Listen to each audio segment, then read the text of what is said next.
and just the inability to find consistency on the mound. Yeah, I mean, we left too many balls in the middle of the plate, and when you do that, especially in advantage counts, we got hurt because of it.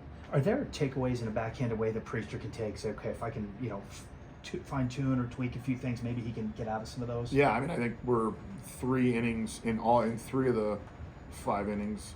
We're 1 pitch away from getting out of it. We had 2 balls that were double play balls, or potential double play balls that just weren't hit hard enough, or they did a good job getting down the line and beating them out in extended innings.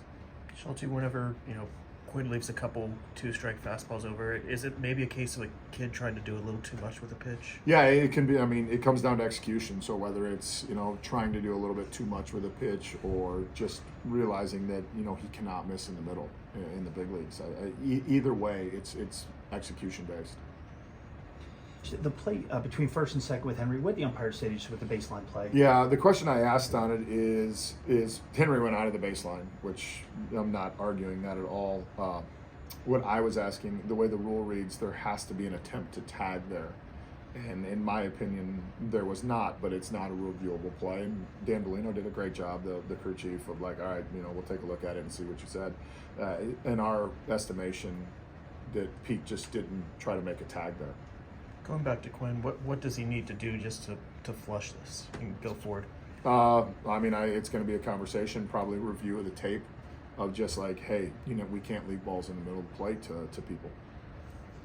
With Andy at the ball, he couldn't find in front of Alonso, the wild pitch, a couple pitches later. I mean, how much are these like maybe teachable moments for him? Yeah, we had probably too many teachable moments tonight.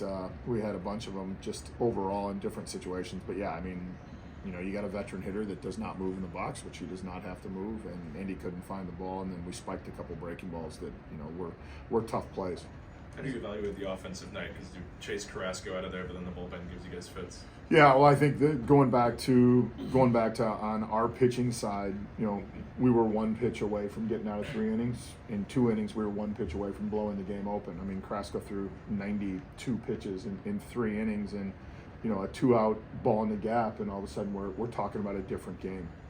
Shelton, what does a homecoming mean to a pro baseball player, and how do you think Henry handled it tonight? Yeah, he handled it great. I mean, he made a sliding catch, a base hit, hit another ball hard, and it's really important when guys come back and play. And it was obvious that Henry had a lot of people here when he came to the plate. So any time you come back to where you grew up and play, it's a special time.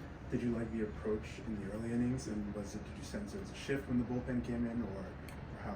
Yeah, I really like the approach off Carrasco. I mean, again, 92 pitches through 3 innings. I don't know if I've ever seen that before. And then you get into a bullpen game, and it's challenging because we never saw a guy the second time through the order.